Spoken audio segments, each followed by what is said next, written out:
ಎಲ್ಲ ಒತ್ತಾಯ ಇದೆ ಇಲ್ಲಂತಿಲ್ಲ. ನಾವು ಕೂಡ ಈಗ ಅದ್ರ ಬಗ್ಗೆ ಸಾಕಷ್ಟು ಹೇಳಿಕೆ ಕೊಟ್ಟಿದ್ದೇವೆ. ಒಂದು ಕಡೆ ಕೆಲವರು ಬೇಡ ಅಂತಾರೆ, ಕೆಲವರು ಬೇಕಂತಾರೆ, ಬೇಡ ಅಂತಾರೆ. ಅದು ಗೊಂದಲದಲ್ಲಿದೆ. ಅದು ಸಜೆಷನು ಅದು ಸರಿಪಡಿಸಿ ಜಾರಿ ಮಾಡಿದ್ರೆ ಒಳ್ಳೆಯದು, ಪಕ್ಷಕ್ಕೆ ಒಳ್ಳೆಯದು, ನಮಗೂ ಒಳ್ಳೆಯದು ಅಂತ ಹೇಳಿದ್ವಿ.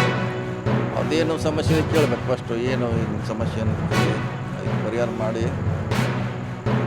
ಮತ್ತೊಂದು ಸಾರಿ ಸದನ್ನಲ್ಲಿ ಅದನ್ನು ಚರ್ಚೆ ಮಾಡಿ ಜಾರಿ ಮಾಡಿದ್ರೆ ಎಲ್ಲರಿಗೂ ಸೇಫ್ ಇರ್ತಾರೆ. ಎಲ್ಲರೂ ಒಂದು ಒಳ್ಳೆಯ ಬಾಂಧವ್ಯ ಇರ್ತಾರೆ. ಇಲ್ಲಾಂದರೆ ಈಗ ನಮ್ಮ ಕಡಿಮೆ ಹೆಚ್ಚಾಯಿತು, ಏನೋ ಲಾಭ ನಮಗೆ ಚರ್ಚೆ ಇದೆ, ಅದು ಬಹಿರಂಗ ಚರ್ಚೆ ಆಗಬೇಕು. ಮತ್ತು ಯಾರು ತಕರಾರು ಮಾಡಿದಾರೆ ಅವ್ರಿಗೆ ಅವಕಾಶ ಕೊಡಬೇಕು.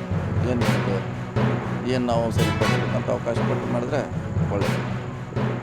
ವಿರೋಧ ಮಾಡೋದಕ್ಕಿಂತ ಏನು ಸಮಸ್ಯೆ ಇದೆ ನಾವು ಅಂತ ಹೇಳಿ ಈಗ ಒಂದ್ಸಲ ಹೇಳಿ ನಿಮ್ಮ ಸಮಸ್ಯೆನೇ ಹೇಳಿ, ಅದೇನು ದೊಡ್ಡದು ಚೇಂಜ್ ಮಾಡೋದು ಅಂತ ಏನು ವಿಷಯ ಅಲ್ಲ. ಮಾಡಲಿಕ್ಕೆ ಅವಕಾಶ ಇದೆ. ತಹಶೀಲ್ದಾರಿಗೆ ಅಧಿಕಾರ ಕೊಟ್ಟರೆ ತಹಶೀಲ್ದಾರ್ ಲೆವೆಲಲ್ಲಿ ಬದಲಾವಣೆ ಮಾಡಲಿಕ್ಕೆ ಅವಕಾಶ ಕೊಟ್ಟರೆ ಅದನ್ನು ಸರಿಪಡಿಸಿ ರೀಪಬ್ಲಿಷ್ ಮಾಡಿದ್ರೆ ಎಲ್ಲರೂ ಸೇಫ್ ಇರ್ತಾರೆ. ಸಮಾಜಕ್ಕೂ ಕೂಡ ಎಲ್ಲರಿಗೂ ಅನುಕೂಲ ಆಗ್ತದೆ ಸರ್. ಅದು ಸಾಮಾಜಿಕ ಶೈಕ್ಷಣಿಕ ನಾವು ಬಜೆಟ್ ಬೇರೆಯವ್ರಿಗೂ ತೊಂದರೆ ಆಗಬಾರ್ದು. ಯಾಕಂದ್ರೆ ಅವ್ರು ಹೇಳ್ತಾರೆ ನಮ್ಗೆ ಕಡಿಮೆ ಆಗಿದೆ ಅಂತ, ಅವರೇ ಪ್ರೂವ್ ಮಾಡಬೇಕು ನಿಮ್ಗೆ ಕಡಿಮೆ ಆಗಿದೆ ಅಂತ. ಸೊ ಅದು ಸರಿಪಡಿಸಿದ್ರೆ ಸರ್ಕಾರಕ್ಕೂ ಒಳ್ಳೆಯ ಸರ್ಕಾರಿ ಮೇಲೆ ಕೈ ಮಾಡಿದ್ದು ಆ ಕ್ಷಣದಲ್ಲಿ ನಾನು ಅದನ್ನು ಅವರು